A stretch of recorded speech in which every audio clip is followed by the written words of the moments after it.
Merry meet Annie here. The archetype of the gods at Imbolc are, as always, as varied as the cultures that created them, and they are as varied as we have chosen to interpret them in a contemporary and individual fashion. But there are recurrent themes. For instance, sun deities. As at Yule, many are deities of the sun. Bridget herself was a sun goddess in her earliest worship. This is the gentle sun that inspires and encourages. It's not the mighty flame of summertime. It's the light that does not hold much heat, that is with us early in the season, that begins to warm the earth, to bring the earth to life. There's nothing burning about this aspect of the sun and its related gods. It's rather the tender and nourishing aspects of the sun. We consider it as illumination. Fertility gods and deities of the earth are really common at this time of the year. They continue being important as they were at Yule. These gods are actively out and about in the world, usually independent of each other, even if they do occasionally come together. They are gods that travel, explore, and investigate.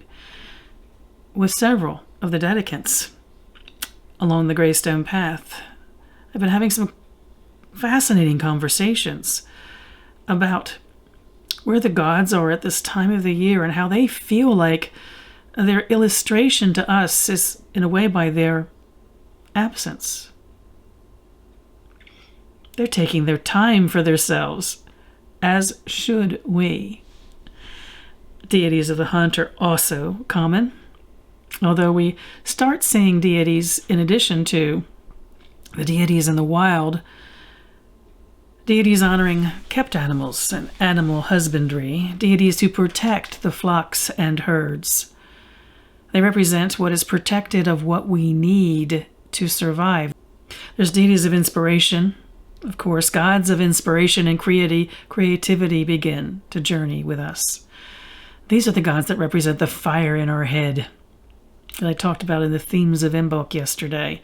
The ones who begin to make something of their surroundings, who are extremely expressive in their natures, and they expect the same of us. Deities of love. Deities of love introduce themselves to us in this season. Now, these are the deities of romantic love and joy. They're not yet the deities of commitment and promise to another. They'll become known to us more towards Beltane. These are the gods of coming together, exploring who we are, they are, in relation to each other, and then moving on, enjoying the moments of contact. Some thoughts on the goddess at Imbolc. Maiden is very much present at this time of the year. She's the one who is out and about and exploring the world, experiencing every aspect of herself. Most interested in that, as it is what suits her nature. She's not yet about being anything to others at this time. She's gloriously celebrating her youth and exuberance. She's not a hermit, but when in a relationship, she learns, more about herself, and often then she moves on. She's also the mother, the aspect of the goddess that tends to the vulnerable things. So much within and without is vulnerable at this time of the year.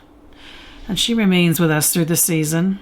She's the one who watches over the beginnings of the world and the beginnings we will declare for ourselves, with a whisper, a nudge, or sometimes some very firm guidance. She will be both the mother who loves unconditionally and the mother who doesn't hesitate to use a bit of tough love. At this time of the year, we experience variations on the theme of the goddess of the hearth. The aspects of Imbolc that center on home and hearth bring a family of those goddesses to us. Those goddesses may or may not have aspects that tie them to the greater community, but all have connections to the flame. At the center of the home, that's a symbol of the flame that lies within us. Goddesses of the hunt, representing that which is hunted. They're generally protectors of all things wild. As an aspect of the virgin and maiden goddess, they're beholden to no one and serve only their own needs and the needs of the animals they protect. They may mature into aspects that move beyond the sole focus on their own needs and protections of animals, but in this season, they're at the most pure and raw essence. The crone is now retiring from the wheel of the year. She lives on in all the other selves as she lives on in us, but the other aspects of the goddess are at the forefront. The god, well, he's presenting himself in many different ways too. The gods of the wildwood, a bit like the goddesses of the hunt, these aspects of the god are aligned to animal life in particular, active and moving through the natural world, especially in the wild places.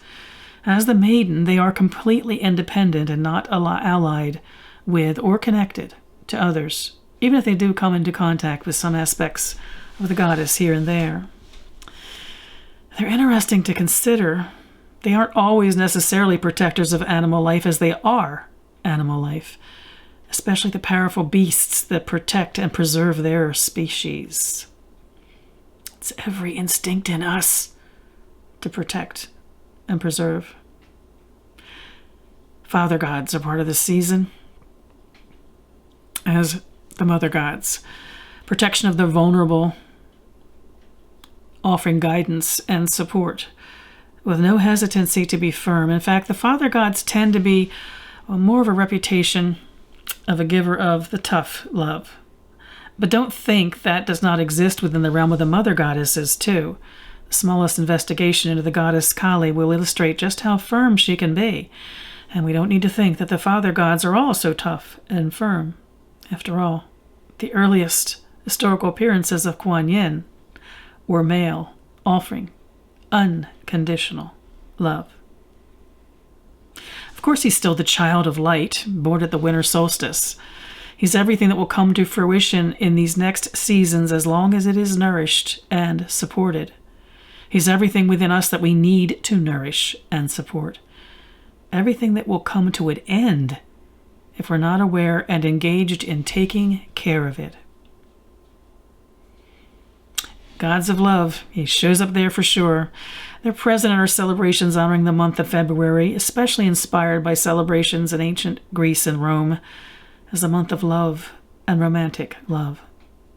These are not the gods of commitment. They're gods representing the joy of coming together, and they will culminate by the end of the season of air at Beltane when their love and the love they inspire turns into devotion and promise in relationships. And the god of the underworld is not retiring from the wheel of the year. He lives on in all of his other selves, and he lives on in us.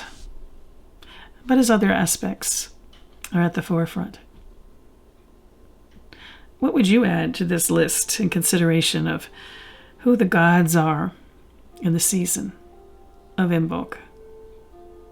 And in that season, I wish you mirth and reverence, merry part,